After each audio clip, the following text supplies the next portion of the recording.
जागजई गावाला आदिवासी विकास मंत्री प्राचार्य डॉक्टर अशोक उईके यांनी दिली भेट।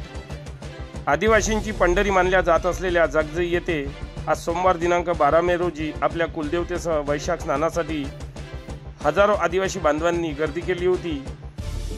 तालुक्यातील वर्धा नदीच्या तीरावर असलेल्या जागजई येथील राम मंदिर परिसरात दरवर्षी यात्रा भरविण्यात येते।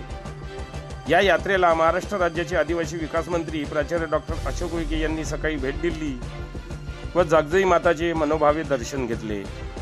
या भेटीदरम्यान आयोजकांच्या वतीने मंत्री प्राचार्य डॉक्टर अशोक उईके यांचा भव्य सत्कार करण्यात आला। यावेळी सत्काराचा सन्मानपूर्वक स्वीकार करत त्यांनी उपस्थित भाविकांशी संवाद साधला।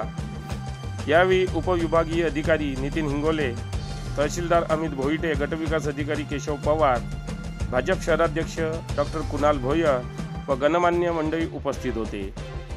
जागजई गावाला या दिवसाला अतिशय महत्त्व प्राप्त आहे। तेथे हजारोच्या संख्येने आदिवासी बांधव व भाविक महाराष्ट्र, तेलंगणा, मध्य प्रदेश राज्यातून आपल्या कुलदेवतेसह वैशाख स्नान व दर्शन करण्यासाठी येत असतात। भाविकांची गैरसोय होऊ नये म्हणून प्रशासनाकडून चोख व्यवस्था करण्यात आलेली होती।